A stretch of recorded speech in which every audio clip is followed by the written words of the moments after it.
boas-vindas.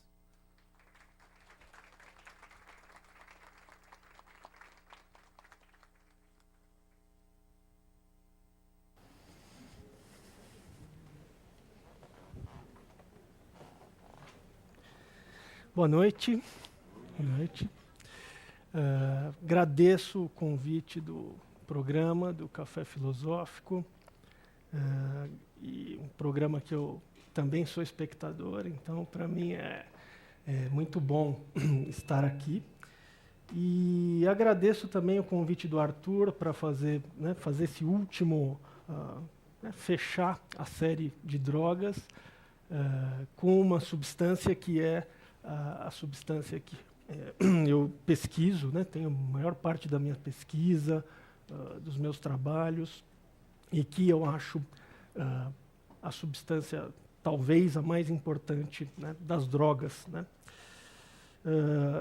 Ela é uma substância que, geralmente, o primeiro contato que as pessoas vão ter com o tabaco, ele é um contato não muito agradável. Geralmente, as pessoas têm náuseas, têm tonturas, e se elas conseguem vencer essa repulsa inicial, e a gente acha muito por outros motivos, como uma associação do tabaco com um ar de maturidade, glamour, amizade, aceitação nos grupos, a pessoa começa a ter efeitos prazerosos, positivos. E muitas pessoas, boa parte das pessoas, irá desenvolver o quadro de dependência. E a partir daí, aí que fica difícil de parar. A indústria do tabaco sabe disso, e ela atuou muito tempo baseada nesse conhecimento, e as políticas públicas também. Foi como se fosse uma queda de braço entre esses dois setores. 6 milhões de pessoas vão morrer do tabaco esse ano, e esse número tende a ficar estável no ano que vem. A gente sabe que a dependência de nicotina ela é a segunda doença com maior carga em termos de período de vida perdido, ficando atrás apenas da hipertensão arterial e à frente do álcool. Então, ela tem uma carga realmente muito grande. Nesse estudo, a gente tem que ver que é o estudo Global Burden of Diseases, eles avaliaram todas as doenças, não só doenças psiquiátricas ou mentais. E o tabaco permanece como a segunda maior, tem maior carga. Só que o tabaco tem um detalhe, ele é a doença prevenível que mata mais, porque a hipertensão arterial a gente não consegue prevenir de uma maneira realmente robusta. Quando a dependência de tabaco a gente consegue. Se as pessoas não fumarem, a gente previne isso. Então, o que eu vou falar aqui hoje para vocês? Eu vou tentar contar uma história, a história do tabaco, através de uma pequena revisão assim, narrativa, em que eu vou tentar falar da relação dessa droga com o ser humano, do ser humano com essa droga, falar um pouquinho da composição do tabaco, das suas origens, falar um pouco de como que essa droga ela se implementou na sociedade, da industrialização, e aí que a gente chama da primeira transformação do tabaco, que é quando ele vira um produto de massa. E depois falar um pouco da segunda transformação, quando o tabaco vira uma droga pouco aceita pela sociedade. E trazer para vocês também algumas tendências recentes, algumas novas formas de fumar, algumas novidades que a gente tem de estudos. Tá? Luna, você pode colocar a primeira imagem para mim, por favor?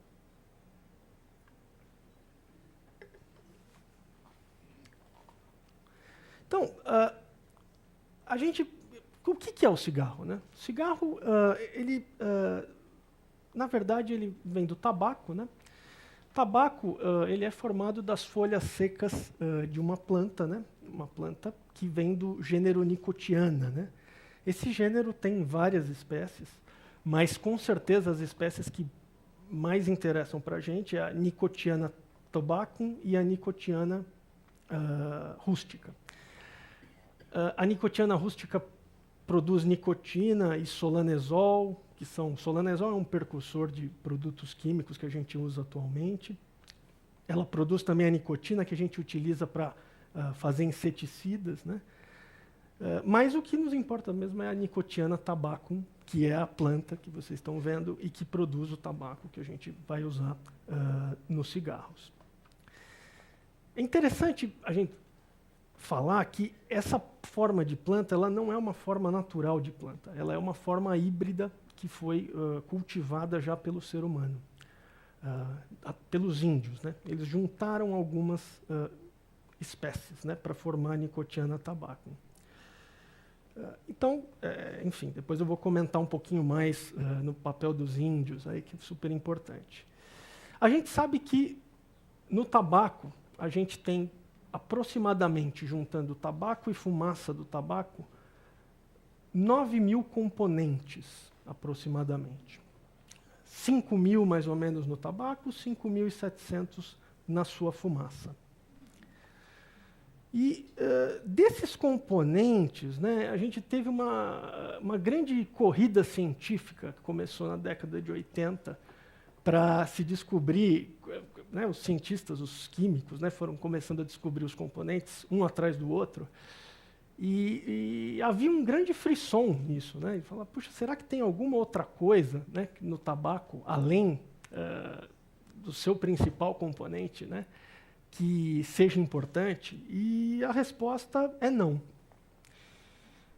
O componente mais importante do tabaco é a nicotina. Né? É a nicotina que gera dependência, né? Que gera a dependência da nicotina, mas também se fala dependência do tabaco. E é a nicotina que gera todas as neoplasias, né? O câncer de pulmão, o câncer de estômago. Então, é a ingesta dessa substância de forma repetida, né? E excessiva, né? Que faz com que o ser humano tenha seus problemas. Né? Ela é responsável por apenas uma baixíssima porcentagem do peso, apenas 1,5% a 2% do peso de um cigarro. E os outros componentes água, celulose, carboidratos, ácidos fenóis, né? Que não são tão importantes para o que a gente vai falar hoje aqui. O que importa realmente é a nicotina. Próxima foto, Luna, por favor. Lembrar que cigarro manufaturado, que é o cigarro que a gente está acostumado, é responsável por 96% do tabaco fumado. Mas existem outras formas, como os kretek na Indonésia, os beads no sul da Ásia, os sticks, os cachimbos, os charutos, o cachimbo d'água que vocês estão vendo lá, que é uma tendência importante que eu vou falar um pouquinho para frente.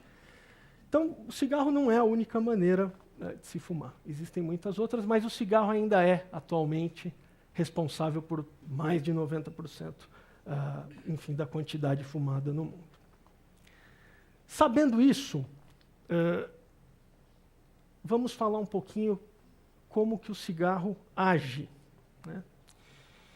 O cigarro ele é uma forma extremamente, digamos, rápida e efetiva de uma droga se chegar ao cérebro. Através da inalação da fumaça do cigarro, a pessoa atinge um pico, né, de nicotina no cérebro de uma forma muito rápida. E isso se deve, né, pela inalação, pela forma inalada de droga. Então, a gente tem isso para maconha, tem isso para o crack, para todas as formas inaladas de droga. Por quê? Porque ele faz uso de uma circulação, que é a circulação pulmonar, né? A fumaça entra no alvéolo, né? E no alvéolo ela entra no sangue, lugar onde está acontecendo a hematose, né? Que o sangue está se oxigenando. Nessa circulação pulmonar, ela vai direto para o coração e depois direto para o cérebro. Outras drogas que têm que ser, como álcool, que têm que ser ingeridas por boca, elas vão ser absorvidas pelo estômago e vão ter que passar por uma circulação para chegar no coração, para ir depois para o pulmão e depois voltar para o coração e subir. Então, toda forma inalatória de droga, ela vai gerar um pico, né, uma concentração no sangue e depois no cérebro de forma muito rápida. Então, quem fuma vai ter o efeito da droga em questão de segundos, né? Como é que ela age no cérebro? Ela age se ligando a receptores que a gente chama de receptores colinérgicos. E esses receptores colinérgicos eles vão ativar um neurotransmissor, que é um neurotransmissor envolvido em todas as dependências de drogas, que é a dopamina. E essa dopamina ela vai gerar o prazer, ela vai ativar o sistema de recompensa, vai liberar opioides endógenos e dar a sensação de prazer, a experiência positiva. Conforme a gente tem uma exposição repetida, né, da substância, né, a ativação desse sistema de recompensa, muitas vezes, aí que a gente vai desenvolvendo a dependência. Não é da primeira vez que se fuma, é um resultado da exposição repetida. Lembrar que esse sistema de recompensa ele é ativado não só por drogas, mas por outros comportamentos humanos que gerem prazer ou que são importantes para a manutenção da espécie, como alimentação, como o sexo, né? Toda a forma de prazer que a gente tem, né, acaba por estimular esse sistema. Só que a droga, né, e a nicotina, no caso, ela consegue estimular esse sistema de uma forma robusta. A gente estima que em torno de 20 vezes o que seria um estímulo normal, um estímulo fisiológico. Como o da alimentação, quando a gente come alguma coisa gostosa, né, que a gente vai comer, isso estimula o nosso prazer. Mas o cigarro, as outras drogas, estimulam de uma forma muito mais robusta, né? Lembrar que o cigarro ele tem um papel também de uma redução de estresse, redução de ansiedade. Isso é motivo do uso depois de certo tempo, não do primeiro uso, mas do uso já do dependente, né?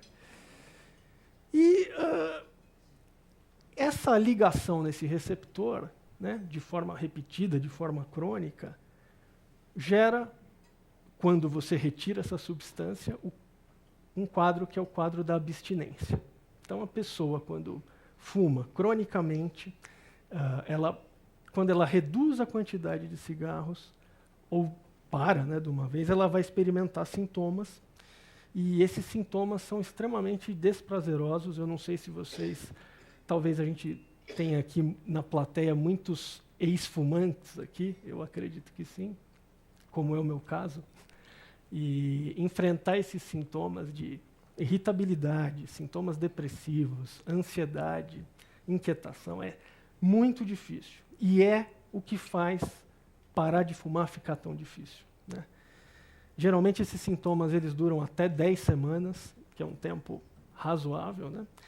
E a gente ainda tem um problema que, depois que acaba a abstinência, o dependente ele, tem o que a gente chama de pistas comportamentais, ou seja, locais, situações em que ele costumava fumar, pessoas com que ele costumava fumar, e toda vez que ele vê essas pessoas, está em situações desse tipo, ele vai ter uma vontade de fumar. É o que a gente chama de pista, né, comportamental.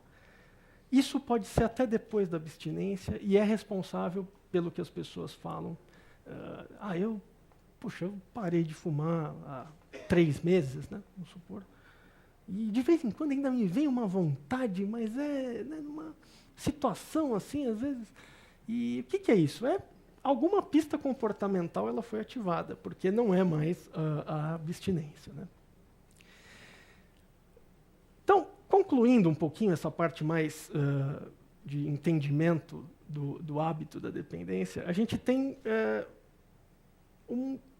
2 tipos de reforços para a gente fumar.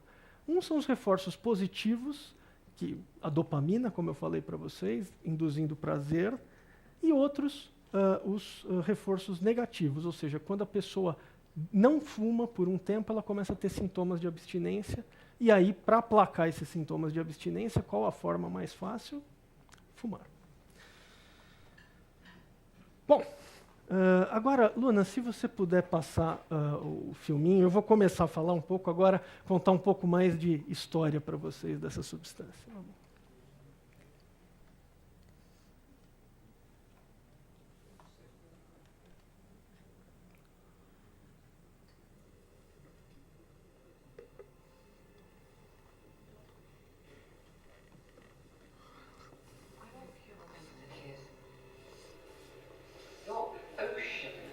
Is an image of eternity, I think. Such great spaces make us small. Do we discover the new world, Mr. Raleigh? Or does the new world discover us? You speak like a true explorer. I like you, Mr. Raleigh. And I like you.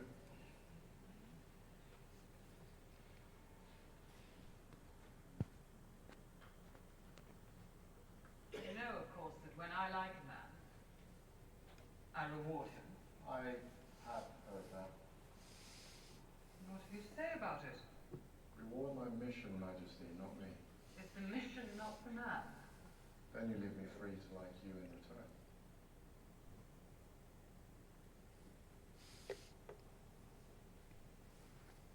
Go on. I think it must be hard for so great a queen to know the simple pleasure of being liked for herself.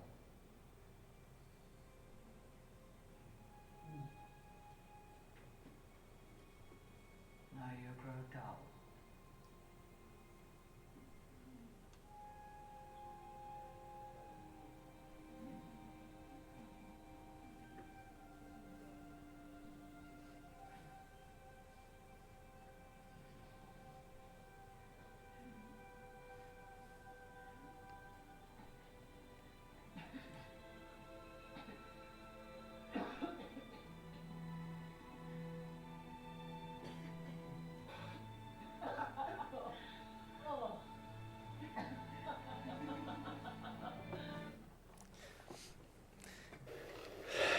Então, contando um pouquinho da história do tabaco, né?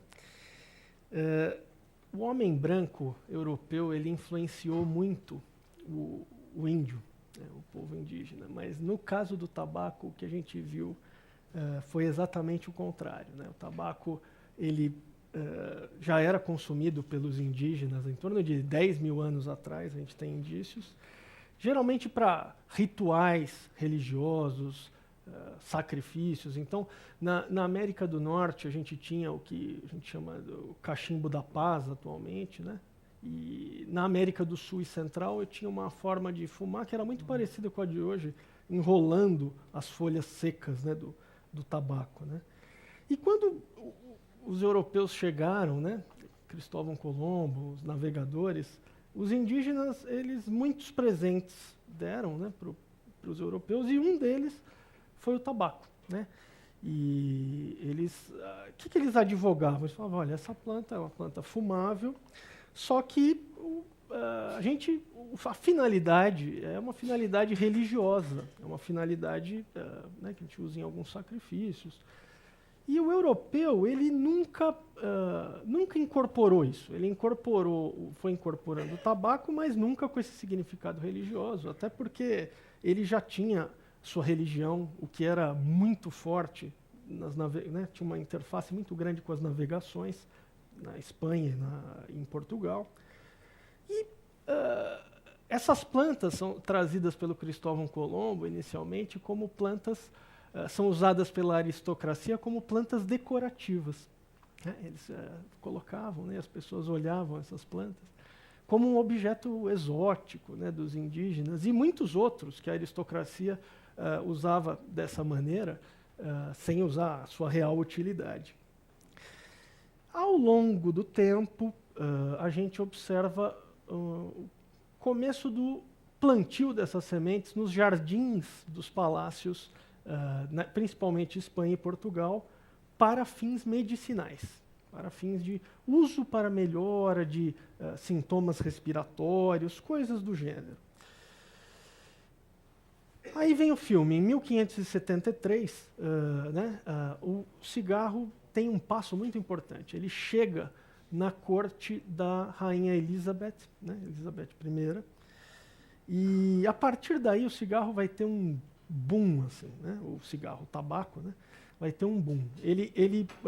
Em torno de 40 anos depois, você já tinha milhares de pontos espalhados em Londres, onde você tinha, né, pontos de venda, né, e os navios portugueses e espanhóis também trouxeram o tabaco para todas as outras colônias, né, contornando a África, para a Ásia, né, e o tabaco foi se espalhando. Né. Foto número 3, Luna, por favor. Eis que, no século XVII, ele já se encontra espalhado pelo mundo, só que o monopólio do tabaco ainda é dos espanhóis, né, das sementes do tabaco, do plantio, e o rei da Inglaterra, o James I, ele quebra esse monopólio, né, obtendo as sementes do tabaco na costa americana, na Virgínia. Né. Isso seria talvez uma intersecção da história do tabaco com a história da humanidade muito importante, porque isso vai influenciar muito a transformação desse produto em um produto de ainda um maior número de pessoas o consumindo. Nessa época, o tabaco ele era um produto de luxo. Só a aristocracia, as pessoas mais ricas, né, até da Ásia também, tinham acesso ao tabaco. A gente tinha muitos smoking clubs, como vocês podem ver, que eram frequentados basicamente pela aristocracia. Né. Na França, nessa época, interessantemente, o tabaco é consumido de uma forma diferente, da forma do rapé, né, fungado. Mais de 90% do consumo na França, só uma curiosidade, mas é diferente, né, do restante do mundo. Aliás, como a França, muitas vezes e não diferente do tabaco, no caso do tabaco. No final do século XIX, a gente vai ter talvez a transformação desse produto, um produto de massa, quando a gente tem a descoberta na Carolina do Norte do processo de secagem rápida. Né? Então, a folha, você tem um processo de industrialização que você começa a secar rápido, e a partir daí a gente vai ter a entrada no século XX. Né? Foto número 4, Luna, por favor.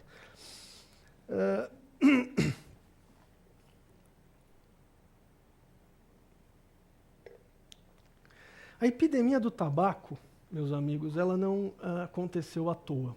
Né? Existe um papel central da indústria nessa epidemia e da propaganda. O tabaco foi um dos casos extremamente bem-sucedidos da propaganda, talvez o mais bem-sucedido do século. O que mais nos impressiona, talvez, sejam, hoje em dia, olhar para anúncios como esse, em que médicos e enfermeiros recomendavam o uso do tabaco para sua garganta, para dar férias, né, para sua garganta. Chega a ser engraçado hoje, né? A gente parar para ver. Por isso que eu trouxe essa propaganda. Né? E existiram associações temporais, né, que a gente sabe hoje dos estudos, muito fortes da propaganda paga pela indústria e do aumento do uso do tabaco. Então, na década de 10, a gente tem a primeira propaganda da marca Camel, né, nos Estados Unidos, e era uma marca e um produto totalmente voltado para o público masculino, e é bem nessa época, bem nessa década, que a gente tem um aumento muito grande no consumo do tabaco, né, na forma de cigarro. Na década posterior de 20, a gente tem já as propagandas da Lucky Strike e da Chesterfield, que eram propagandas direcionadas para o público feminino. E, mais uma vez, uma associação estatisticamente significativa de aumento do consumo de tabaco nas mulheres. Outras associações interessantes a gente vai ter, por exemplo, na década de 60, quando a gente começa a ter cigarros, produtos, né, de cigarro, desenvolvidos com um apelo para a mulher, não mais a propaganda apenas, mas a própria caixa, o cigarro, né, as cores. E a gente tem na década de 60 um aumento muito grande desse consumo. A gente tem provas, hoje em dia, de que existe uma associação positiva entre propaganda direcionada ao público jovem e aumento do uso de tabaco em adolescentes. Isso já não é nenhum segredo, né? Muitos estudos sequencialmente mostraram isso. Por mais que eles não mostrassem adolescentes, mas mostrassem adultos, jovens, mas os motivos, né? O esporte, a festa, a praia, enfim, uma série de coisas, aguçavam o público adolescente. E a gente tem provas até hoje, em estudo realizado agora, no 2012, que as crianças de até 7 anos, reconhecem as marcas de cigarro, reconhecem até alguns motivos das propagandas utilizadas nas marcas. Então, esse marketing, ele atinge a todos e desde muito precoce, né, das crianças, né. No final aí desse século, a gente teve acesso aos documentos da indústria do tabaco, e documentos, isso por medidas legais, né, nos Estados Unidos, e as estratégias maquiavélicas que eles tinham, né, de aumentar esse consumo de tabaco, talvez a mais maquiavélica tenha sido gerar uma controvérsia científica com os pesquisadores em termos de evitar que a ideia de que o cigarro fazia mal para a saúde se espalhasse na sociedade. A gente tem provas disso pelos documentos que a gente vê hoje. Então, eles alegavam, na época, que os pesquisadores, havia um conflito de interesses, porque os pesquisadores queriam mais dinheiro para pesquisar e, por isso, eles falavam cada vez mais mal da indústria. E a indústria, pelo seu lado, tentava vender mais o produto. Isso é verdade, né? Os pesquisadores eles estão sempre atrás de verbas para seguir na sua linha de pesquisa, mas hoje em dia a gente sabe que eles estavam totalmente certos em termos dos efeitos adversos. Essa guerra entre indústria e acadêmicos, ela jogou por água abaixo, atrasou muito as políticas públicas, as intervenções para parar de fumar. E essa guerra aconteceu basicamente nos Estados Unidos, né, que foi a meca do tabaco aí durante o século XX. Né. Por favor, a próxima foto, Luna. E a gente não pode se esquecer que nessa onda de industrialização, propaganda, teve um grande papel o cinema. Né. O cinema foi financiado em muito pela indústria do tabaco. A história do cinema e a história do tabaco, elas estão intimamente ligadas. Hoje em dia a gente sabe, a própria indústria do cinema declarou abertamente isso no final do século, que havia sido financiada. E na época, né, durante o século XX, as indústrias elas queriam que o seu produto fosse associado a sensações, a momentos positivos dentro dos filmes. a personagens clássicos, né? Personagens, né? A gente estava comentando com o pessoal da mesa, né? Que mostrando a foto do James Dean, né? Determinados filmes, ao se sair do filme, você ia ter vontade de fumar, né? Quem assistisse esse filme, né? Juventude Transviada, era quase impossível não sair com vontade de fumar do cinema, né? Para um jovem, né? E as indústrias tinham escritórios dentro de Hollywood de pessoas que só trabalhavam com isso, para tentar associar o produto no melhor momento do filme ou com determinado personagem.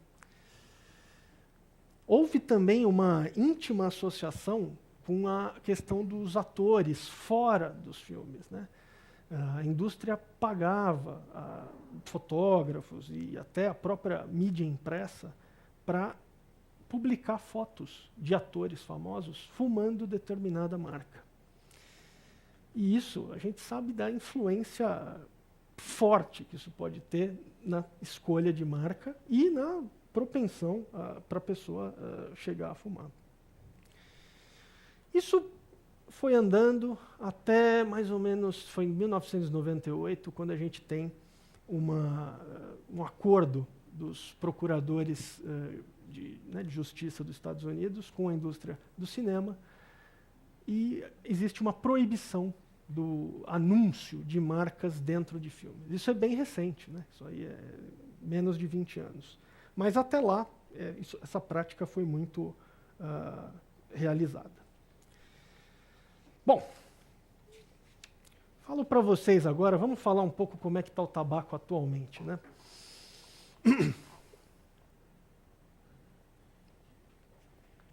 Desde 1980, meus amigos, que o tabaco ele vem numa queda de porcentagem de pessoas que fumam em termos globais. Porém, em números absolutos, a gente vê cada vez um número maior de pessoas fumando. Por quê? Porque a queda na prevalência ou na porcentagem, ela não consegue competir com o aumento da população mundial em números absolutos. Então, para a indústria, elas têm cada vez maior número de clientes, né? Nos países desenvolvidos, a gente tem uma queda no número absoluto de fumantes. Mas nos países em desenvolvimento, a gente tem um aumento do número absoluto de fumantes. E esse tem sido muito o foco da indústria. A média de consumo diário também ela tem caído. Né? Para vocês terem uma ideia aí, na Europa, quem fumava diariamente, antigamente, fumava em torno de 30 a 35 cigarros. E ao longo do século, né, chegou a essa marca. E hoje em dia eles estão chegando em torno de 20. Né? No caso do Brasil, falando um pouquinho, né, da nossa realidade, a gente tinha, em 1980, 20% dos adultos fumavam, e atualmente a gente tem um número de 13%. Tá?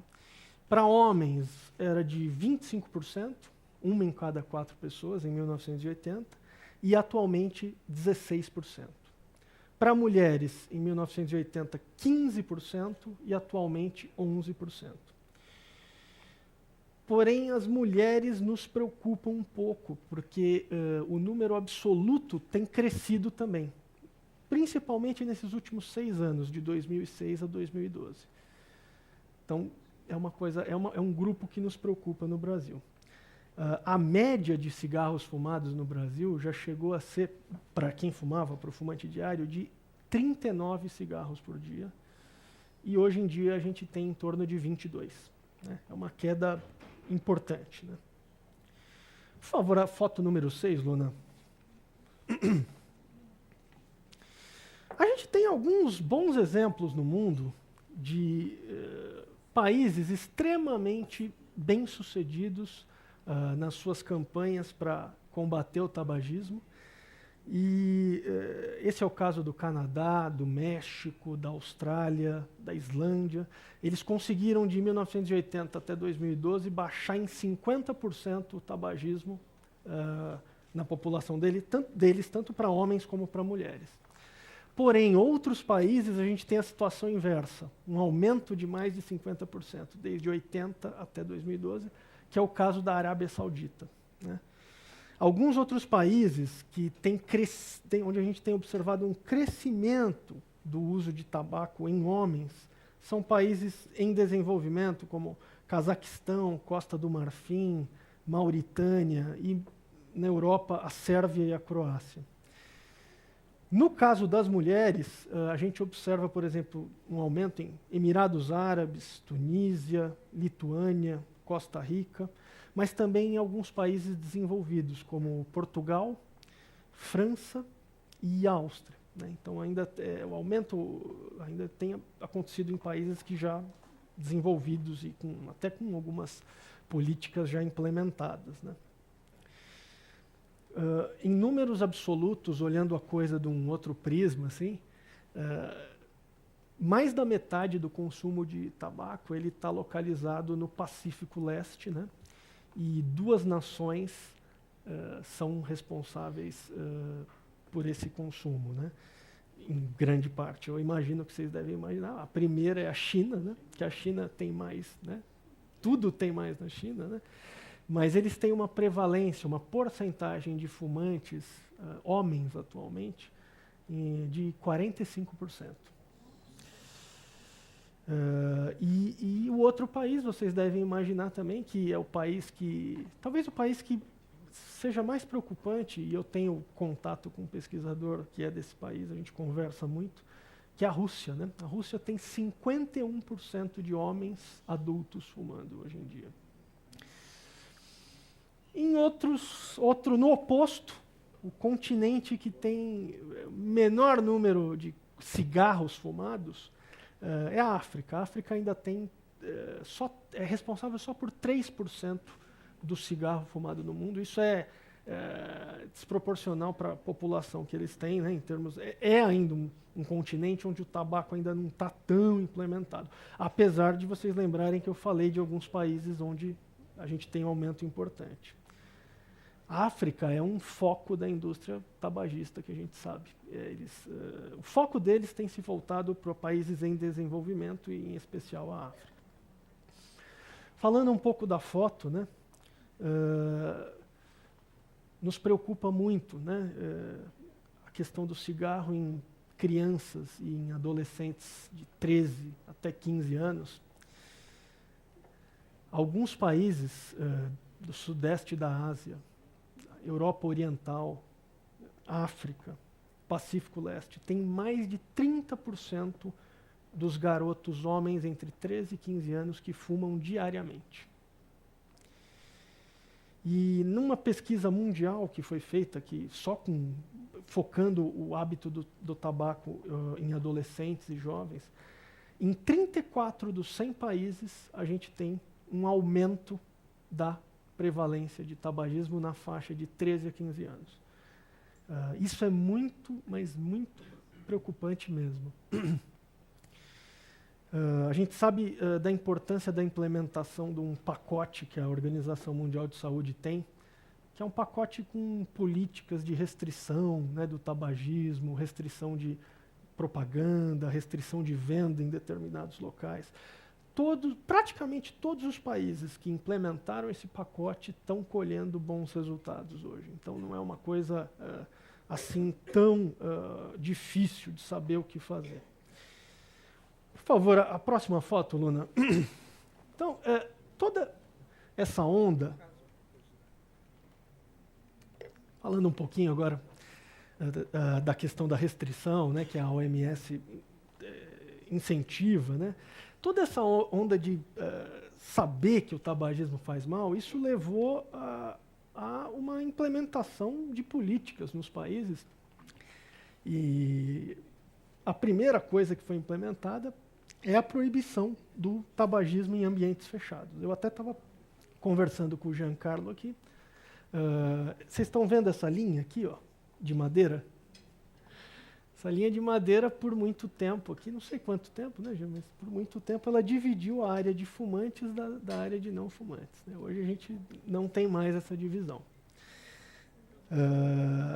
Por que se implementou esse tipo de política?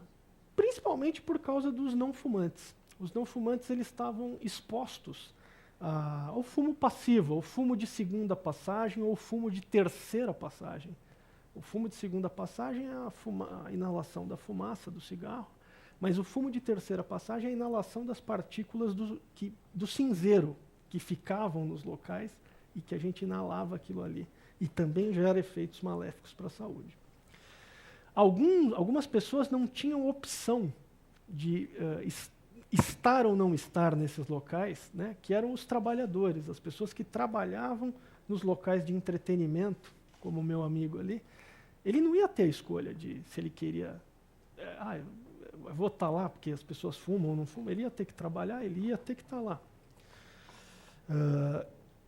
Isso fez com que, por exemplo, nos Estados Unidos, a gente tivesse de 2000 até 2010, metade dos estados, nenhum estado tinha política de restrição, e em 2010 a gente tinha metade dos estados americanos com políticas de restrição ao tabaco.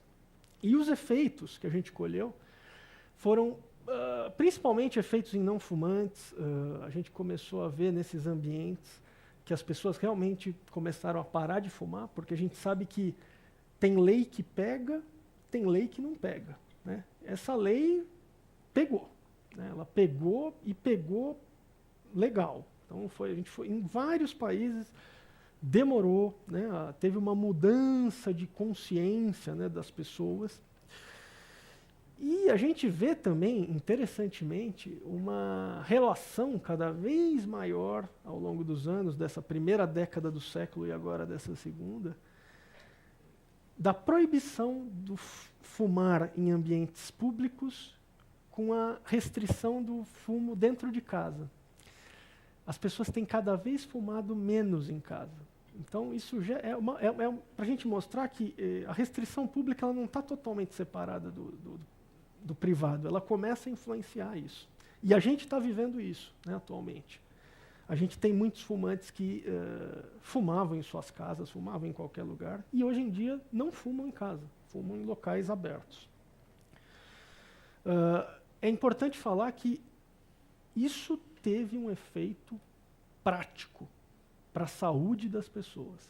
A gente tem estudos mostrando que houve uma diminuição no número de internações por síndromes coronarianas agudas, como infarto agudo do miocárdio, em locais onde a gente teve a restrição do tabaco. E isso aconteceu em fumantes, um pouquinho, né? Mas principalmente em não fumantes. Então, os não fumantes eles estavam tendo uma carga mesmo que gerava, né, doença.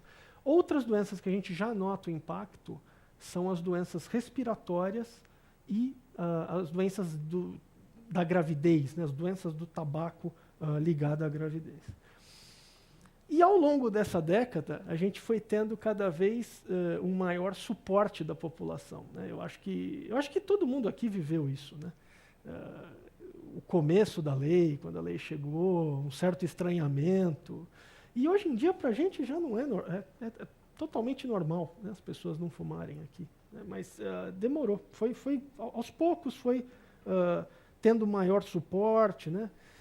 E a gente vê que isso tem um efeito no fumante, que é um efeito de quanto maior a percepção dessa legislação, maior é a intenção de parar de fumar.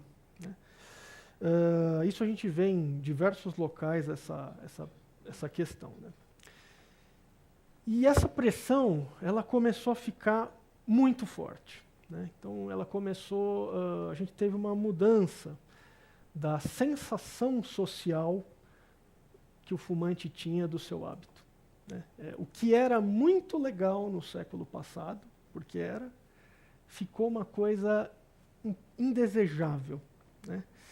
A gente começa a ter estudos que mostram o mal-estar psíquico que isso tem gerado nas pessoas que fumam. Então, a gente tem estudos que mostram, por exemplo, mães, né, na Escócia, a culpa que elas têm por fumar, a culpa por o que elas podem gerar para a saúde dos filhos e da própria saúde.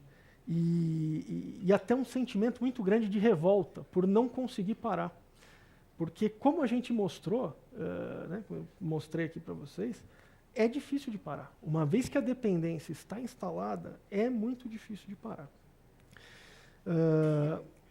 O arrependimento também teve um recente estudo multicêntrico que mostrou que arrependimento também é um sentimento muito forte nos fumantes, principalmente nos mais velhos, nas mulheres, naqueles que tentaram um maior número de vezes parar, naqueles que sentem o custo do tabaco, porque muitos, os mais abastados não sentem, mas os menos abastados, quando a gente vai fazer a conta, o impacto monetário anual daquela, né, na renda da pessoa é muito grande. E também aqueles que sentem que o tabaco está atrapalhando a sua qualidade de vida, né? Todos esses grupos parecem ter um maior sentimento de arrependimento. Então, tudo isso fez a gente pensar muito, e eu participo de um grupo que estuda, um grupo multinacional, né, com enfim, pessoas aí de alguns países, em estudar e entender esse estigma, né, que virou... existe um estigma do tabagista atualmente, né, do tabagismo, né? Um estigma público e um estigma autoestigma, né? Seria o estigma público é a sensação de indesejável de determinado grupo que porta tal condição, né, pela sociedade, e o autoestigma, que é a internalização de sentimentos desse tipo, de se sentir indesejável, de saber que é indesejável. Isso a gente não tem só para o tabaco, a gente tem para diversas doenças mentais e outras condições. E a gente fica meio numa coisa meio conflituosa, porque ou a gente... A política é boa, ela pressiona, ela é boa, ela tem um efeito em termos de fazer a pessoa parar de fumar, a gente sabe disso, né? Até falei, quanto maior a percepção da força da restrição, melhor. Mas, ao mesmo tempo, a gente tem os fumantes, e aí um outro estudo também recente da Noruega, mostrando que esse estigma está pesado demais, né? Tá difícil de lidar, principalmente para aqueles que não param, né? E isso é um problema também, né, que a gente vai ter que lidar com ele. Na minha opinião, existe uma falta de olhar para esse sofrimento que o fumante está tendo também. Isso não estou dizendo aqui que a gente tem que, né, liberar o tabaco em locais públicos, mas a gente tem que olhar para o fumante, né, ter cuidado para não ter uma pressão contra o tabagista, né? A nossa pressão é contra o tabagismo, né? Não é contra a pessoa, né? Mas às vezes isso fica um pouquinho confuso.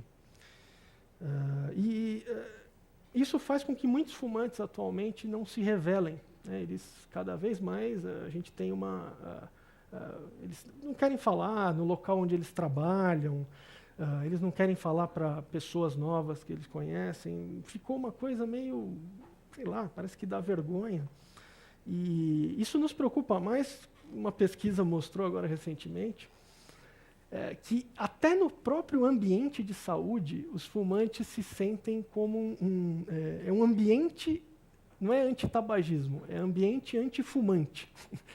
Então, a gente tem que tomar cuidado nessa pressão, principalmente nesses ambientes, para não coibir a presença do tabagista, né, e dele poder vir, dele poder declarar que é fumante, dele buscar tratamento, dele se tratar, de não dar certo por muitas vezes e a gente aceitar fazer o tratamento de novo. É uma doença, a gente tem que tentar tratar diversas vezes, se for o caso. E a gente pode ver, muitos estudos mostram que nos estudos de tratamento, os fumantes têm vergonha de dizer que eles não pararam. Então, você começa a fazer o tratamento e, né, o médico, e você pergunta, e você parou de fumar? E ele fala, não, parei de fumar. E aí você mostra, tem um aparelho que é o monoxímetro, que mede o monóxido de carbono expirado, e quando você mede, você vê que está numa concentração acima, ou seja, a pessoa mentiu. Isso não é uma vez que acontece, isso é muito comum, e por isso que a gente usa o aparelho, né? Mas é uma coisa que, para a gente lidar, a gente tem que dar espaço para as pessoas nos ambientes de saúde para elas se declararem fumantes e buscarem seu tratamento. Bom, gente, eu vou agora falar um pouquinho de algumas tendências recentes que eu acho que é um resultado de toda essa pressão para não fumar e não fumar cigarro manufaturado. Um grupo que tem me chamado muito a atenção é o grupo dos light smokers, ou fumantes leves, fumantes ocasionais e fumantes intermitentes.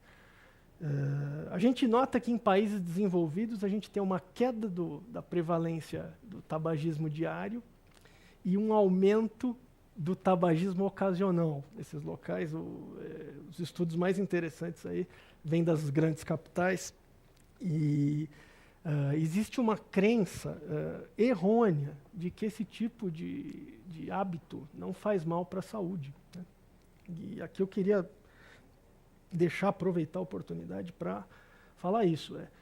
Não existe consumo moderado de tabaco que não gere efeitos negativos para a sua saúde, né? Isso diferencia o tabaco da sua droga irmã, que é o álcool, né, que muitas pessoas aqui estão consumindo, porque o álcool tem esse consumo moderado. Existe uma discussão muito interessante até no meio científico do consumo de álcool sem efeitos maléficos e até alguns pesquisadores mostrando até alguns efeitos benéficos do álcool para quantidades moderadas, vejam bem, né?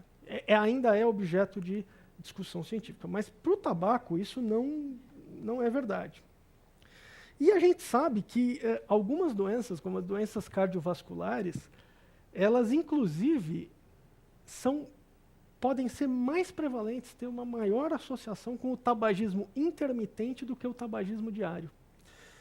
Então, é uma coisa que nos deixa assim, até contraria o bom senso nosso, né? Que seria, puxa, fuma menos, tem menos doença. É claro que no caso do câncer, da doença pulmonar obstrutiva crônica, isso é verdade, mas os dados têm mostrado nas doenças cardíacas que acontece justamente o contrário. E que também tem um risco para câncer de pulmão, não é igual ao risco para o fumante diário, é menor, né, a gente sabe, mas a gente ainda não sabe exatamente quanto, né, que tem de risco, mas que existe. Esse grupo dos fumantes leves aí, ou ocasionais ou intermitentes é um grupo que ele tem um risco muito grande para fumo diário, né? Em alguns países, em algumas cidades, até como Nova York, teve um estudo recente, eles são responsáveis por aproximadamente 20% dos fumantes, das pessoas que fumaram no último mês, né? 20% são fumantes ocasionais. Que a gente define, tem um limite. Se a pessoa fuma menos de 30 cigarros por mês, ela entra nesse grupo, né? É um grupo que tem uma associação muito forte com mulheres, né? Mulheres têm mais esse hábito, e também com alguns grupos de minorias, assim, mas aí já é dado dos Estados Unidos, talvez não se aplique tanto para a gente, né? É um grupo heterogêneo em termos de que, quando a gente faz uma divisão nesses fumantes intermitentes, aqueles que fumam menos de 14 cigarros por mês são os que me preocupam mais do que os que fumam entre 15 e 30. Por quê? Porque esses que fumam de 0 a 14 são os que têm uma menor percepção de que aquilo faz mal para a saúde deles. Eles se consideram mais não fumantes do que fumantes. E esses outros, que, né, quando passa de 15, chega até 30, eles se consideram mais né, nas pesquisas que eles mostram, não, eu sou fumante, isso tem risco para a minha saúde. Então, é um grupo que merece extrema atenção. Ele nos desafia também, porque eles não se encaixam naquele modelo que eu falei para vocês de dependência do cigarro, porque eles não têm vários sintomas de dependência, como tolerância, fissura, abstinência. Eles conseguem, às vezes, passar longos períodos sem fumar. Então, de certa maneira, tem mais um detalhe, mesmo assim eles são extremamente difíceis de tratar. Não pensem que é fácil fazer um fumante leve ou fumante ocasional parar de ter esse hábito. É difícil numa taxa muito parecida com o fumante diário. Então, a gente acha que tem alguns fatores associados aí que vêm de pesquisas, como essa questão da pressão social para não fumar, controle do peso, a questão do paladar, o fato de só querer, só ter o reforço positivo da droga, ou seja, só fuma para ter o efeito positivo, mas não tem toda aquela questão do reforço negativo de fumar para evitar abstinência, evitar sintomas. Nesse grupo não existe. Então esse é um dos grupos que eu queria falar, que tem me chamado a atenção e eu queria mostrar para vocês. Luna, a próxima foto, por favor.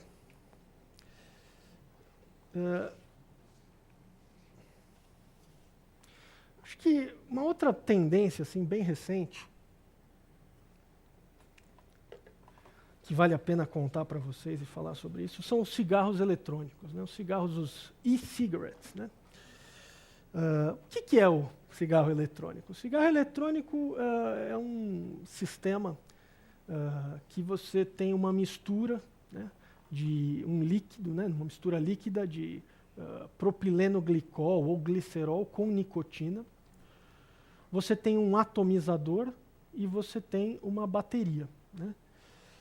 Quando o fumante, e uma pessoa inala, né, suga o ar, né, suga o cigarro eletrônico, existe um sensor que acende a ponta do cigarro e faz com que aquele vapor daquele líquido, né, daquela mistura líquida, seja ingerida pelo fumante.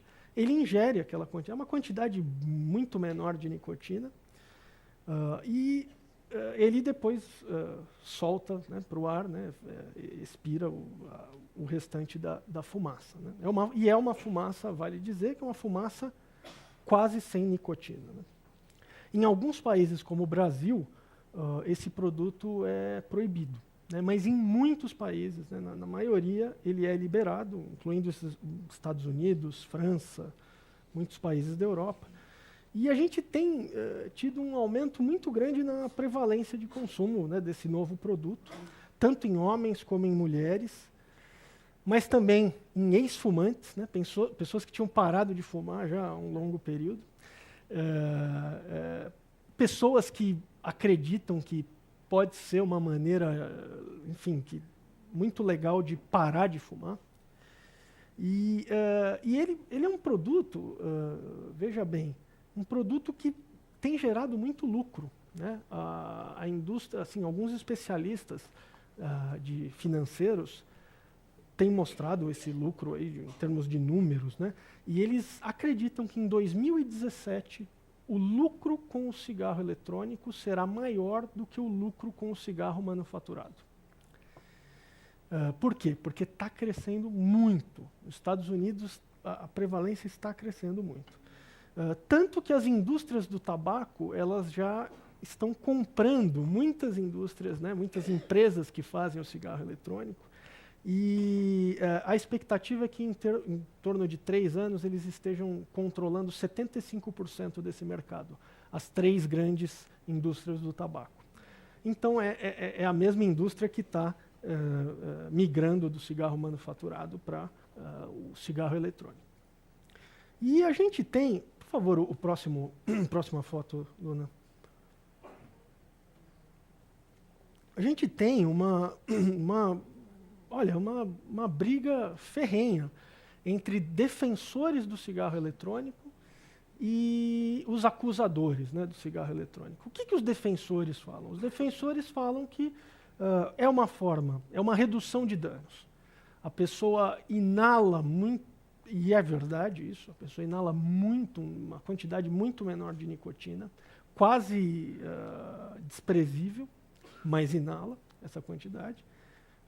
E ela expira para o ar, né, nada de nicotina. Então eles alegam que se a gente tivesse uma migração de todos os fumantes para o cigarro eletrônico, isso seria um grande bem para o nosso ambiente, para o nosso ar. E o que faz sentido, né? Não vejo nenhum problema nisso. O que os acusadores, né? E assim, os defensores, eles tem mais gente da indústria do tabaco, né? Claro. E os acusadores, um maior número de pesquisadores, né? O que os pesquisadores, enfim, acusam, né? Eles falam que, ok, né, que parece haver um efeito para os fumantes, para quem já fuma, seria legal migrar para o cigarro eletrônico, mas o problema são os jovens, porque a gente tem observado um aumento na porcentagem de jovens que experimentam cigarro eletrônico. Então, e num número muito maior do que o que seria esperado para o cigarro manufaturado. E a gente sabe que tem uma ponte entre essas duas coisas. As pessoas que experimentam o cigarro eletrônico, elas têm uma maior chance de migrar para o cigarro normal. Interessante ver que os pontos de venda, a gente vai usar os Estados Unidos para isso, mas eles estão espalhados pelos Estados Unidos inteiro, pela França também, mas são lojas que lembram mais boutiques, assim, é um produto bem, é uma forma bem atrativa assim, de vender esse produto. E eles estão estatisticamente mais situados em locais próximos à escola. A gente tem visto isso, o que os pesquisadores têm alegado, né, que é uma coisa importante. Bem, gente, eu vou só falar mais de um último tópico. Luna, por favor. A última tendência que a gente tem visto é o cachimbo d'água, né? Cachimbo d'água ou water pipe, ou narguilé, né? E que a gente tem uma pequena epidemia de uso mesmo, né, desse cigarro, né, desse produto do tabaco. E isso tem aparecido em países onde o uso desse produto não era tão comum. Então, por exemplo, onde que ele era comum?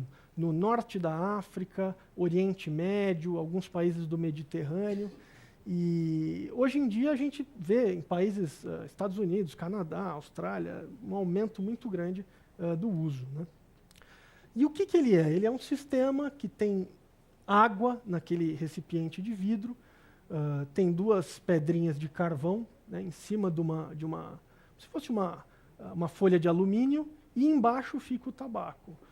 Quando a pessoa inala, né, o ar, ela puxa, né, o carvão aceso faz com que você tenha uma fumaça que sai do tabaco, e essa fumaça entra na água na forma de bolhas e sai uma fumaça mais refrigerada, né? A sensação é de uma fumaça mais refrigerada. Foi inventado na Índia por um médico, né, um médico do imperador, em torno do século XVI, e ele inventou essa forma de fumar porque ele acreditava que haveria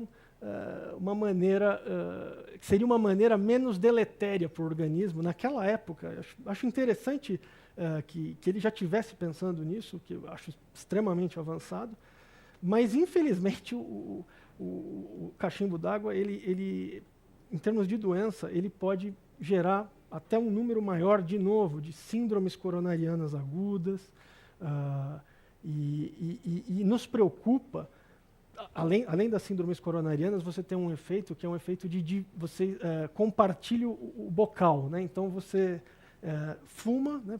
Fuma um pouco, passa para o seu amigo. É um tipo de produto do cigarro que ele é muito usado por grupos, assim, né? Agrega socialmente. E nos preocupa porque muitas pessoas, né, a gente sabe pelas pesquisas que muitas pessoas que não fumam, não fumariam, têm fumado o cachimbo d'água, usado o water pipe, por causa desses motivos, de ser uma coisa que socializa as pessoas, né, que o grupo, e que parece que não tem um efeito ruim, né? Tem uma percepção social de que não exista malefício. Lembrar que é uma forma que está ligado ao uso em jovens, então no Oriente Médio eles têm uma preocupação muito grande, porque os jovens de 13 a 15 anos adoram fumar no water pipe, né? E prevalência sempre maior do que de uso de cigarro manufaturado.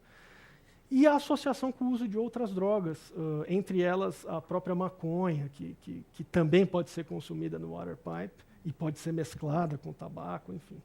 Então, é um tipo de produto que nos preocupa. Bem, gente, eu vou parando por aqui, porque acho que está na hora, né? E eu estou muito ansioso aí para saber o que vocês acharam, as dúvidas, que eu acho que é uma parte do programa bem interessante. Espero que vocês tenham gostado. Bom, agradecemos ao Dr. João Maurício Maia. Se vocês quiserem aplaudir.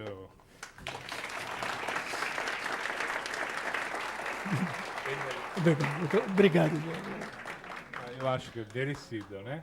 Obrigado por esse quadro, né, sobre os efeitos, inclusive as últimas tendências, e essa questão da saúde, da doença, né, permite uma reflexão mais profunda sobre o tema que parece tão óbvio, né? Então, agora é com vocês. Vocês devem ter vários interesses, várias dúvidas. Levantem a mão, por favor. Aguardem só um segundo que a câmera chegue até vocês. E formule a sua pergunta, por favor, com objetividade, de maneira tal que a maioria das pessoas possam participar. Se não me engano, nós temos uma pergunta do curador. Não, certo. Não, tudo bem. Então, passamos agora para a pergunta do público. E, se vocês quiserem se identificar, por favor, digam o nome, então, para a gente poder se conhecer um pouco. Obrigado a vocês. Então, obrigado.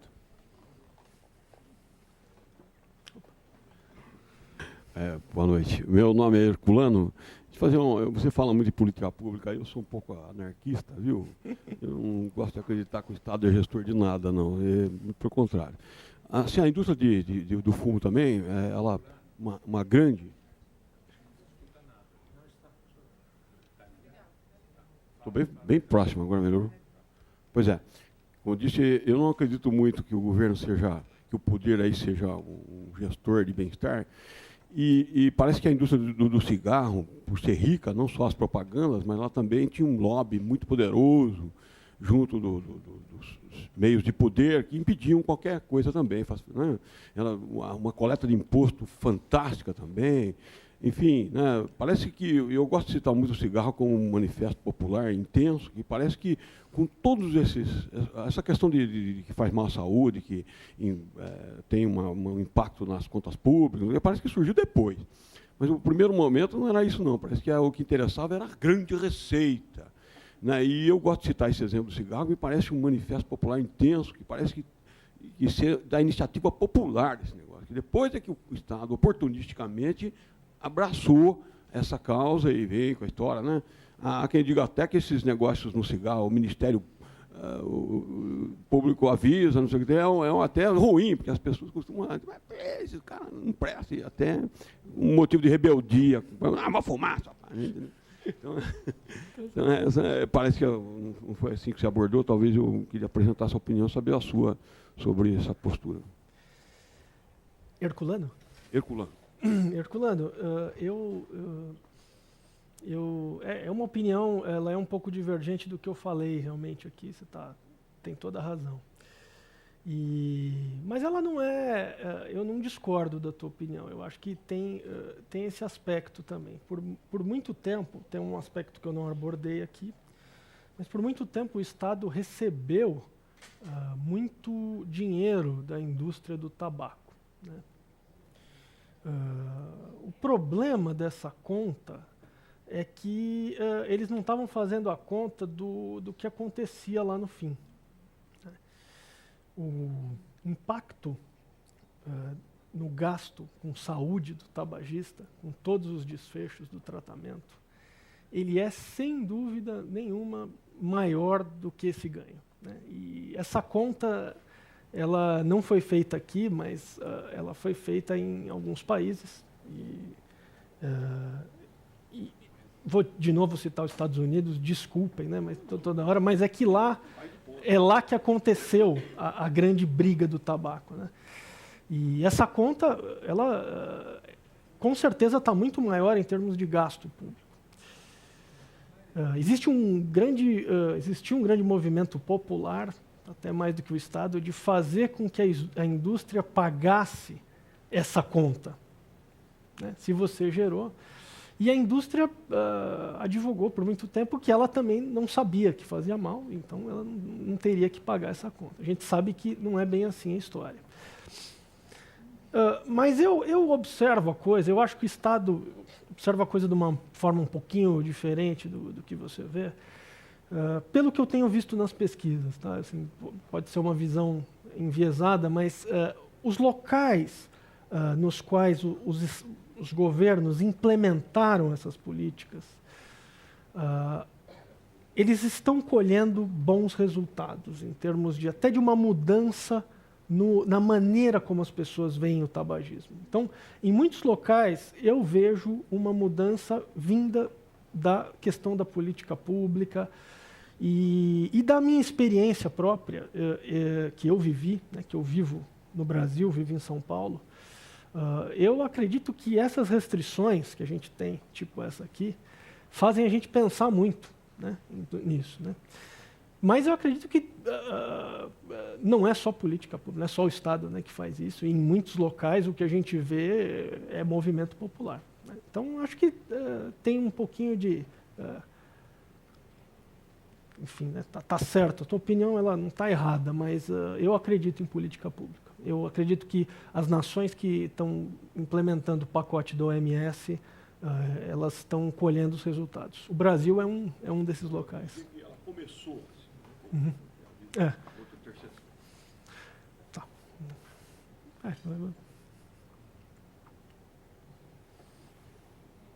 Oh. Oi?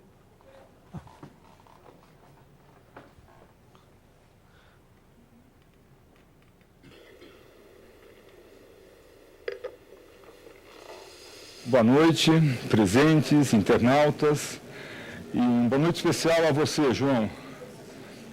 Longos anos de trabalho em conjunto, eu fico cada vez mais orgulhoso quando acompanho o seu desenvolvimento nesse campo interessante, que é, por exemplo, as consequências do uso de tabaco na saúde. João, para que a gente possa começar as perguntas, eu gostaria que você falasse para nós como que você entende o cenário que existe hoje.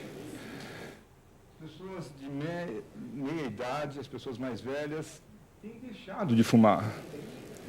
O tabaco, ele, especialmente nos Estados Unidos, ele tem ficado mais para o pessoal muito pobre ou com alguma alteração mental.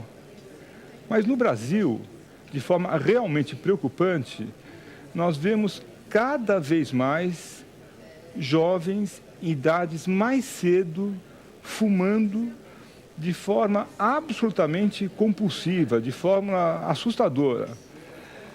Como que você, João, especialista nessa área, vê esse crescimento do tabaco entre os jovens, mesmo sem propaganda alguma, e cada vez mais intenso? Mais uma vez, João, parabéns pela sua apresentação.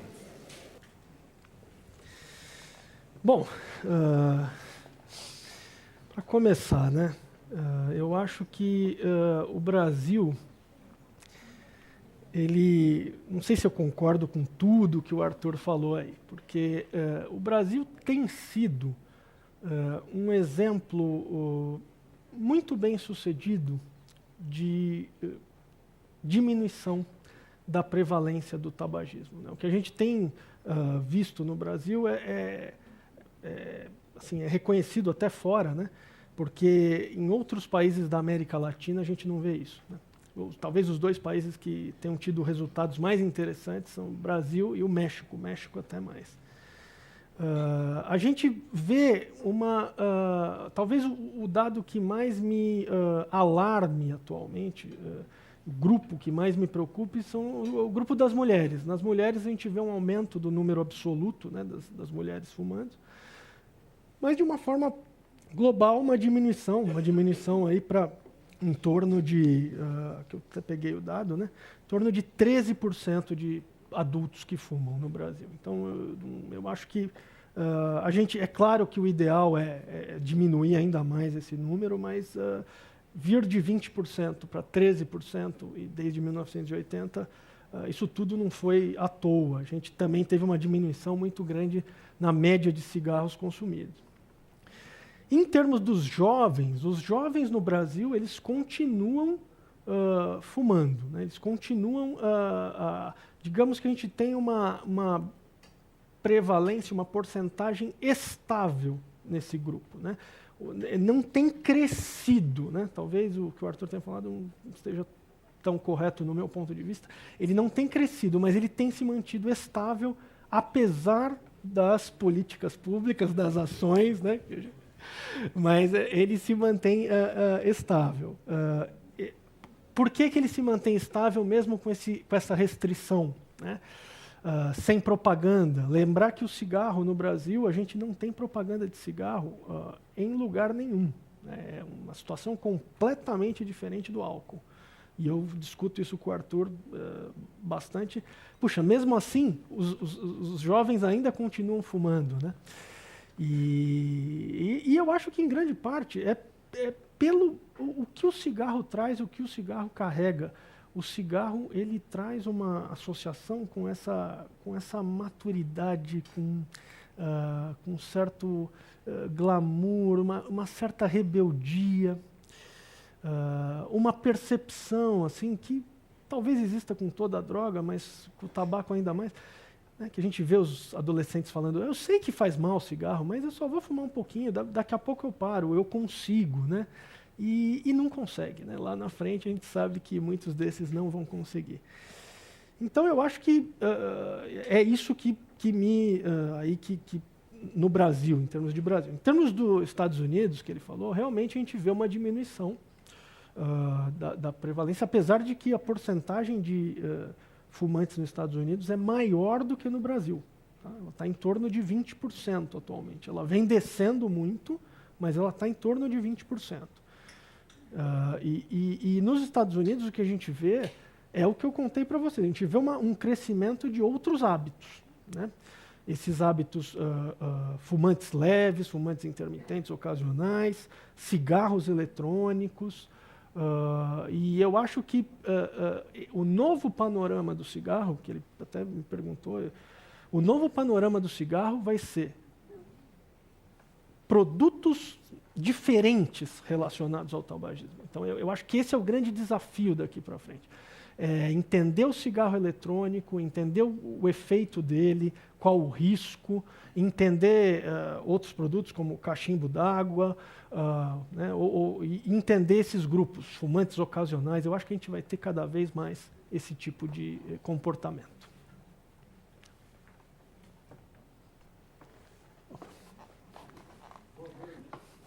Boa noite. Meu nome é Amaro.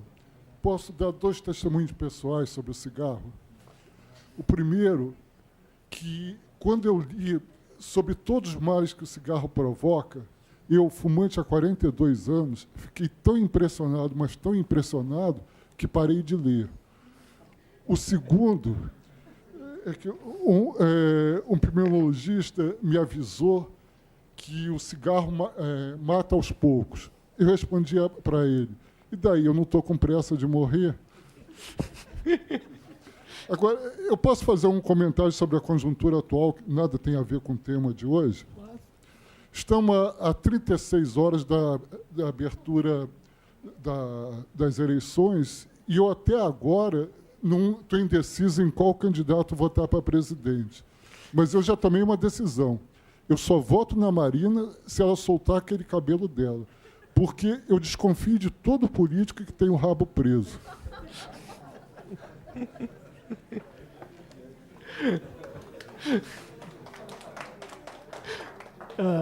Amaro, só um comentário. Vou comentar a primeira parte só.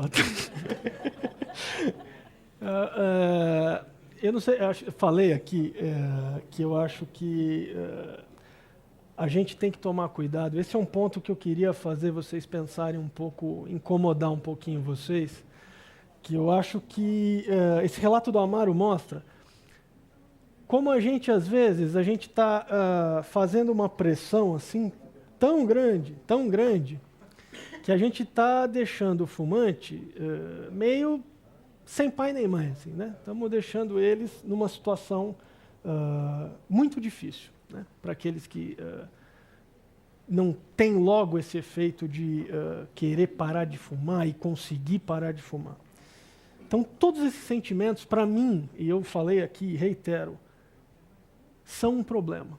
Né? É um problema que a gente tem que lidar com ele. Eu acho que os próprios pacotes da OMS são falhos em lidar com isso. Por exemplo, criar ambientes mais favoráveis para que os fumantes estejam e conversem sobre isso, e para que aliviar um pouco, né? Não ao ponto de aliviar totalmente, mas dar uma diminuída na culpa, na angústia, porque isso tudo é muito ruim viver assim. E a gente tem que pensar na pessoa. Né? Antes de até pensar no desfecho de saúde, a gente tem que pensar na pessoa e na qualidade de vida que ela tem. Não adianta ficar enchendo a cabeça do fumante com mostrando malefícios, o que faz de mal e tal, sem entender o que aquilo está, qual o efeito que aquilo está fazendo para ele, para aquela pessoa. E nem com os médicos os fumantes podem conversar mais, porque ele fala que fuma, ele leva uma pancada tão grande na consulta que ele nunca mais fala, né? Ele vai fumar escondido. Isso não é legal, isso é o inverso do que a gente busca. Então é um apelo até que eu faço até para o próprio médico, para o psicólogo, para o enfermeiro. Vamos escutar um pouquinho mais o fumante, né? O que ele sente, o que ele pretende fazer. O fumante também não é obrigado a parar de fumar, né? A gente mostrou aqui na história do século XX, o fumante ele é um produto de tudo que a gente plantou aqui nesse século. Ele foi influenciado sobremaneira por uma campanha de marketing agressiva, né? E até desleal. Então, fica, sei lá, minha ideia de a gente tentar entender o fumante um pouco mais, a pessoa, né? O indivíduo. Opa.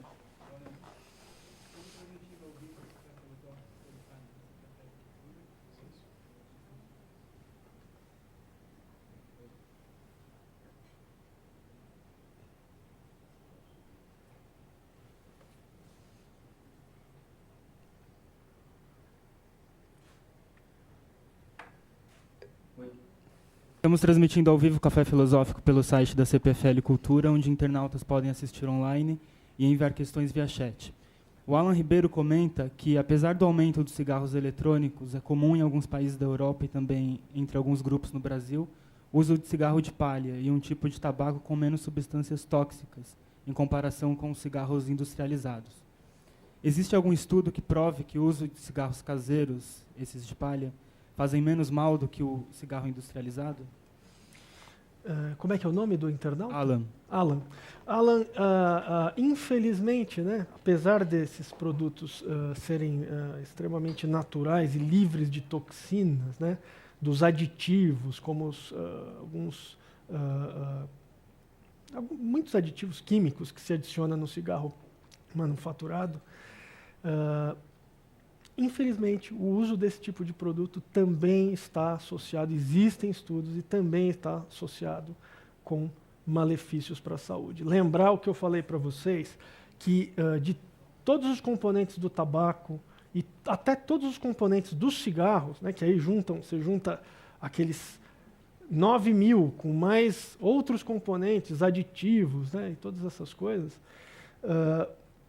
ainda assim, o mais perigoso, o mais importante é a nicotina.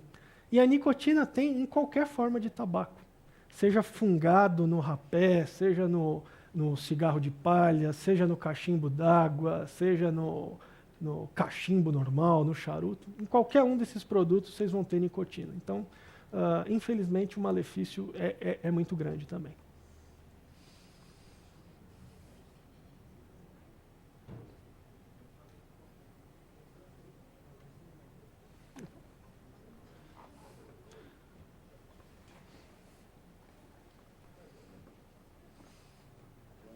Boa noite. Obrigado pela palestra, João Maurício. Gostei muito.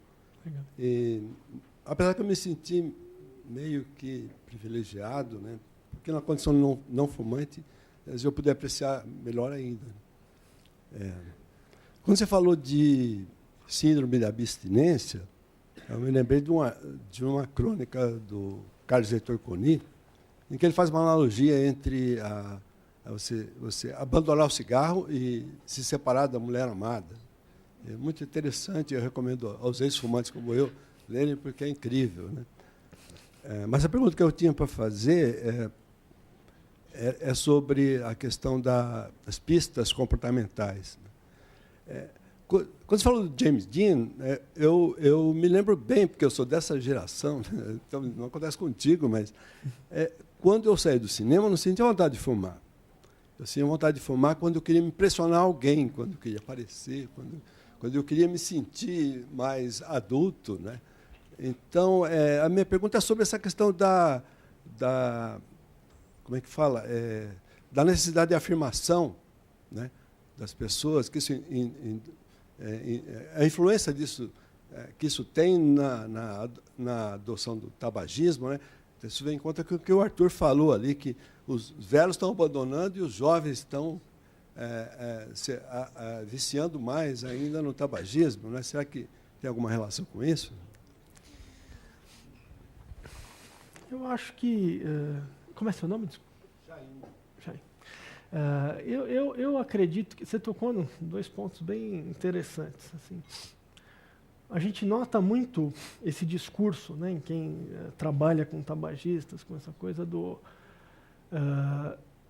eu vou falar da perda... Você falou da mulher amada, mas eu vou falar da perda do grande companheiro, né?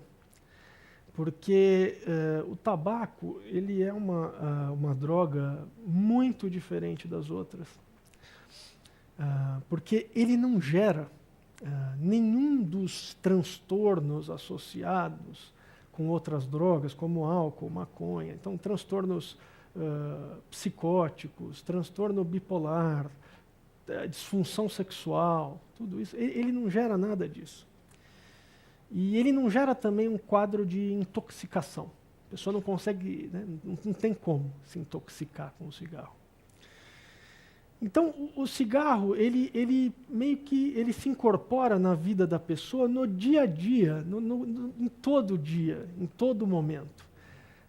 Então, ele usa a substância para, de certa maneira, ter aquele prazer, né? Ou, às vezes, podemos até falar em evitar a abstinência. Mas o cigarro vira, assim, o companheiro. Ele vira, assim, o companheiro. E quando a pessoa para de fumar, né, ela sente um grande vazio. Né, se sente sozinha. E isso aí é uma coisa para a gente lidar e tratar também, né, durante esse período de abstinência. Foi bem interessante o que você colocou. Lembrar que o tabaco é a única droga que você pode usar até trabalhando. E os últimos estudos mostram que ele tem, inclusive, melhoras cognitivas. Melhora de memória, melhora de atenção, melhora de aprendizagem.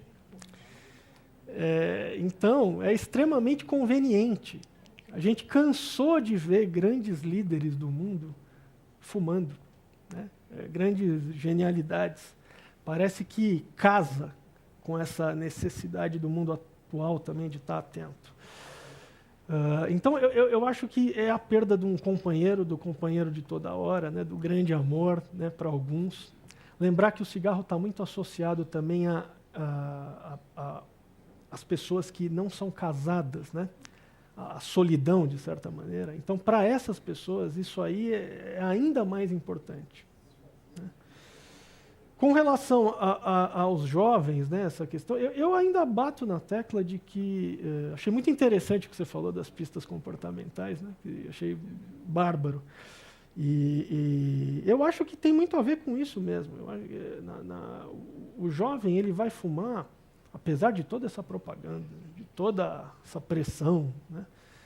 Primeiro que esses efeitos adversos estão muito longe, né, para o jovem. Isso aí, para o jovem não tem tanta importância. Para os mais velhos tem, né? Então os velhos eles estão tentando parar de fumar. Em todo local que você tem acesso à informação de uma forma robusta, você tem diminuição do tabagismo. Mas o jovem ainda vai ficar, né? Vai ficar talvez usando o cigarro com isso, como uma forma de afirmação, né? De mostrar maturidade, se mostrar descolado, né? E às vezes de pertencer a alguns grupos. A gente sabe que tem alguns grupos em que o uso de determinada droga é quase fator de entrada, né, para participar.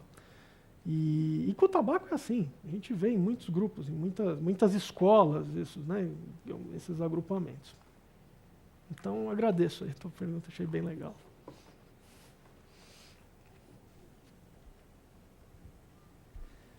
Boa noite, doutor. Boa noite. Obrigado por essa oportunidade. E eu gostaria de fazer 3 perguntas. 2 delas são relacionadas, comparadas com o alcoolismo. Que é, o alcoolismo, ele tem diferente... No homem e na mulher, ele tem diferente tipo de atuação. Então, nas mulheres, ele é muito mais potente ou mais forte. Não sei como é que poderia dizer isso. O efeito dele é maior nas mulheres do que nos homens. Tá. Gostaria de saber se existe algum estudo em relação ao tabaco, se isso acontece também. A outra coisa é, para os alcoólatras tem o AA. Se existe alguma coisa disso em relação ao tabagismo também, desses grupos de autoajuda que as pessoas possam lá e juntas tentar parar e todas elas se estimularem. Uhum. A terceira pergunta é uma questão mais social. E eu não sei se eu entendi direito. Então, se eu entendi direito, eu gostaria que você explicasse o porquê que há o aumento maior do consumo de tabaco em relação às pessoas mais carentes ou de classes mais inferiores em relação às classes mais altas. Uhum. O que é a chave aí que eles estão fumando mais? Tá. Então, a primeira é da questão do... Eu vou falando, depois talvez você me releva. A primeira é da questão da mulher, né? Mulher no tabaco, a mulher também tem um desfecho pior, tá? Se a gente pegar grupos com o mesmo consumo de tabaco, homens e mulheres, a mulher ela vai ter uma série de efeitos mais nocivos em termos de maior chance, principalmente de neoplasia, né, de câncer, né? Não é tão mais alto assim, mas é um pouco mais alto, né? Mas, ao mesmo tempo, o que a gente vê é que as mulheres também consomem menos tabaco. As mulheres que fumam menos cigarros por dia. Então, a carga tabágica é menor. Então, talvez isso, de alguma maneira, se compense. Tá? Isso se faz... Para o álcool é mais importante, porque como tem uma discussão de consumo moderado, ou seja, você pode beber e não ter efeitos maléficos da substância, mulheres, o nível que é considerado consumo moderado é menor do que para os homens. Como no tabaco não tem consumo moderado, né, então o ideal é não fumar de qualquer maneira. A segunda pergunta que você fez foi questão do A. Isso aí é uma coisa que realmente tem muito menos. Não tem tanto grupo de autoajuda para que as pessoas parem de fumar. E eu acho que tem uma razão para isso. A gente tem uma série de outros grupos, a gente tem muitas linhas telefônicas que você pode ligar no próprio Brasil, no próprio maço de cigarro a pessoa encontra o número para ligar e para ter ajuda para parar de fumar.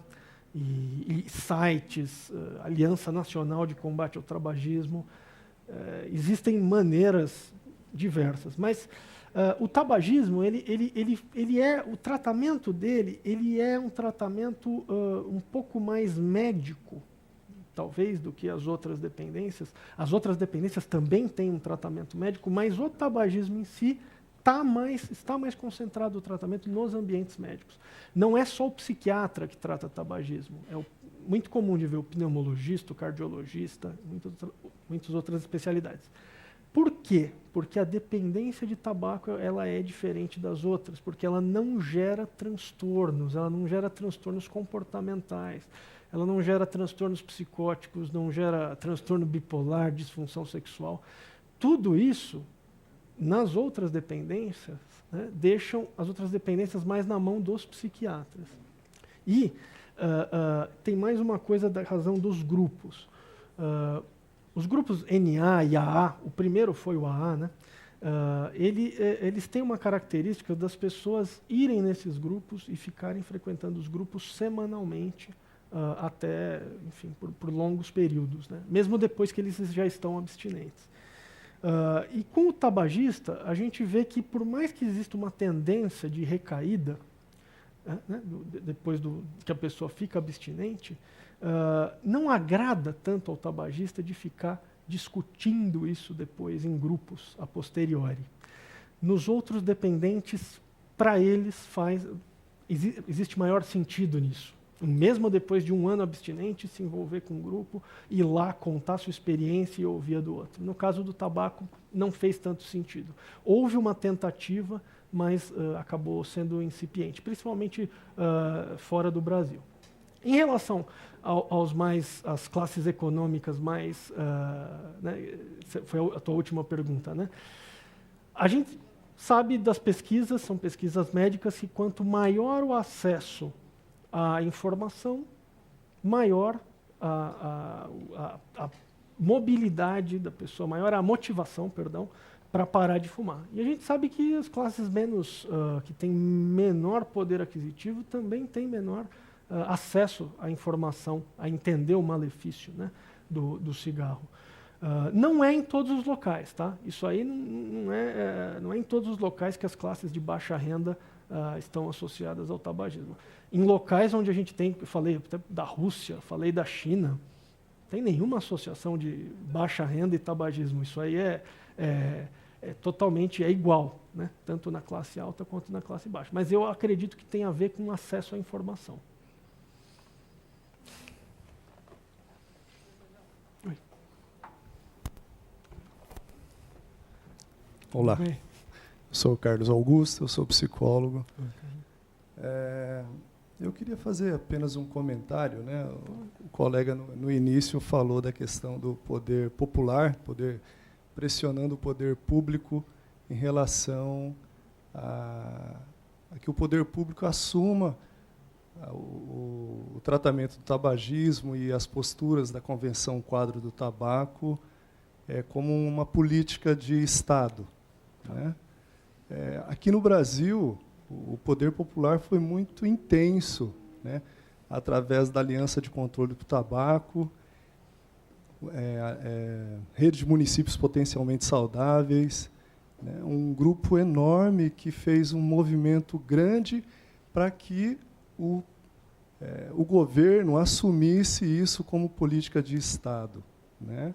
A gente teve, inclusive, um presidente que falou: na minha sala fumo eu, né?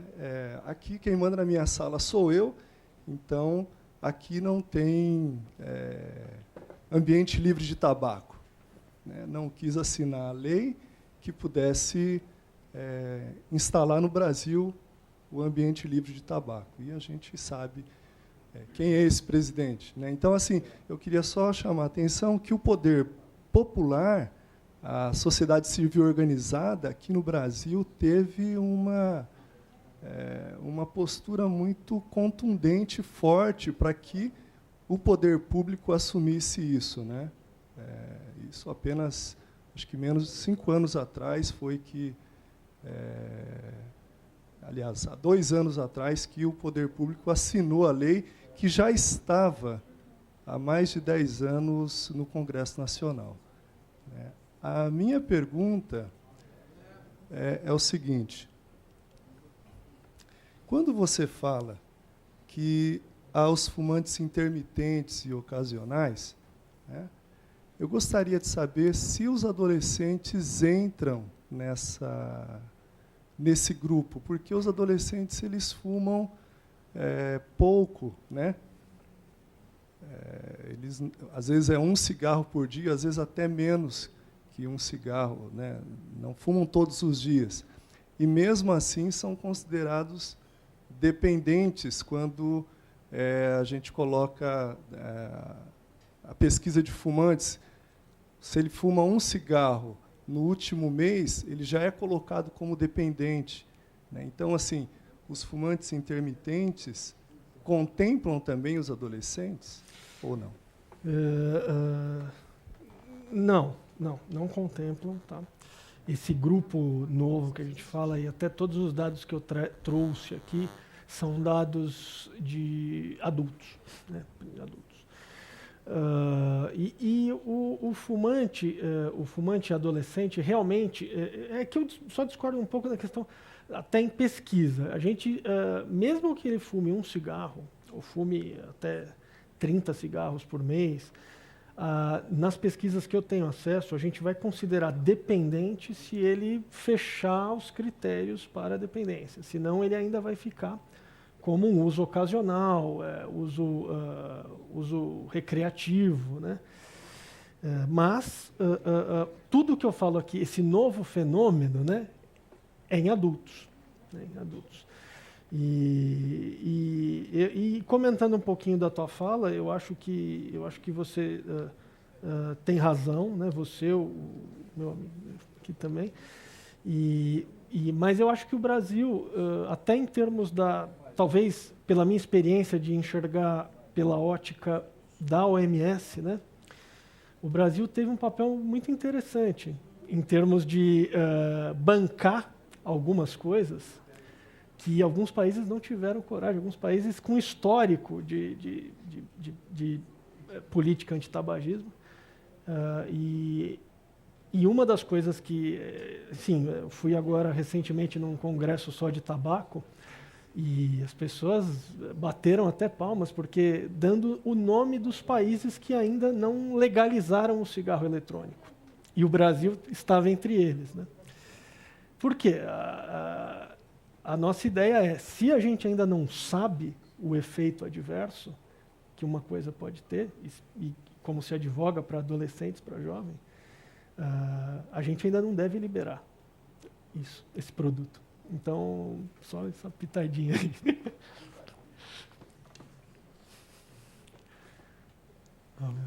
Obrigado. Eu gostaria de saber se a nicotina destrói o neurônio da pessoa quando ela fuma, ou eventualmente, como é que é? Como é seu nome? Francisco. Desculpa. Obrigado, Francisco, pela pergunta. Eu vi até que você acompanhou bastante a palestra, estava acompanhando. Obrigado aí, viu? Não mata neurônio, tá? Nicotina não mata neurônio. Aliás, a nicotina, ela como eu estava falando, ela tem alguns efeitos bem interessantes em termos de cognição, né, quando ela age no receptor colinérgico. Então, quem que não quer ter uma memória melhor, uma atenção mais focada e até uma melhor aprendizagem das coisas? Então, a nicotina, pelo que a gente sabe, não mata neurônios, tem efeitos positivos, cognitivos. Os efeitos negativos são a dependência e o desfecho depois a longo prazo dessa dependência. Tem algumas áreas do cérebro que a gente não conhece, são áreas com uma densidade de receptores bem grande, como, por exemplo, o tálamo, que a gente conhece ainda muito pouco do efeito da nicotina, né? Não estudou ainda de uma maneira consistente. Mas a gente vai fazer isso. Acho que dentro dos próximos anos é uma questão muito... Acho que vale muito a pena. Por quê? Porque o fumante... por que eu acho importante isso? Porque o fumante ele não fuma à toa. Ele não fuma porque ele é burro, né, como as pessoas falam. Ele fuma por uma série de efeitos positivos que essa droga... Então, é prazeroso, é bom, é companheiro, é utilizado, pode usar no trabalho, pode... né? Então tem uma série de efeitos positivos. Né? A gente não pode... as pessoas não são burras porque fumam. Eu não queria te interromper, ela não me deixou perguntar.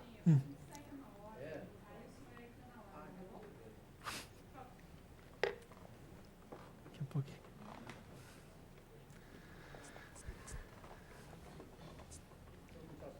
Boa noite. Boa noite. Eu sou o Patrick Santana, eu estou estudando psicologia.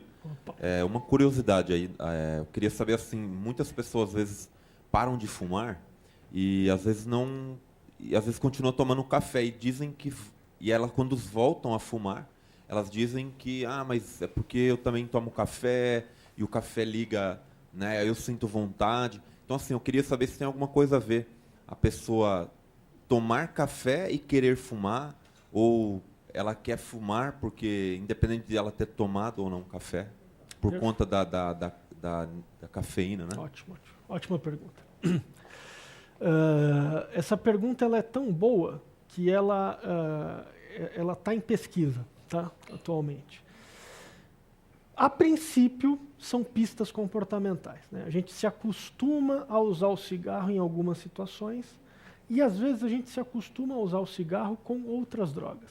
Então, a gente tem essa relação, por exemplo, cigarro e café, cigarro e álcool, cigarro e maconha, cigarro e cocaína. Né? Todas relações muito comuns. A gente ainda não sabe exatamente, isso é motivo de pesquisa, o que acontece no cérebro com essa dupla estimulação. Tem muitos estudos saindo. Para café também, o café é um estimulante, então seria uma combinação de dois estimulantes. Mas no álcool a gente associa um estimulante, que é o tabaco, com a nicotina, com um depressor.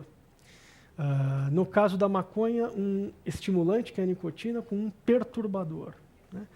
Então, tudo isso também vai fazer com que exista um menu de sensações, e que às vezes pode agradar muito a determinada pessoa. Então, para determinada pessoa, pode haver, puxa, para mim me agrada muito fumar e tomar café. Por quê? Por causa dos estímulos que as duas substâncias geram. Para outras pode não gerar. E no momento que você para com uma delas, ela vira uma pista comportamental. E é uma das coisas que você vai focar no tratamento. Então, se a pessoa tem uma associação muito forte entre tabaco e café, a gente recomenda muitas vezes que a pessoa passe um tempo sem café. Ou na hora do café, tome mais cuidado. Né? A gente tem como armar certos... preparar a pessoa para lidar com aquele momento de risco. Né? Não é um momento normal. Ela vai ter que lidar e é difícil. Agora, tem muitos grupos estudando os efeitos neurobiológicos dessas associações. A associação que mais instiga os pesquisadores é a associação tabaco e álcool.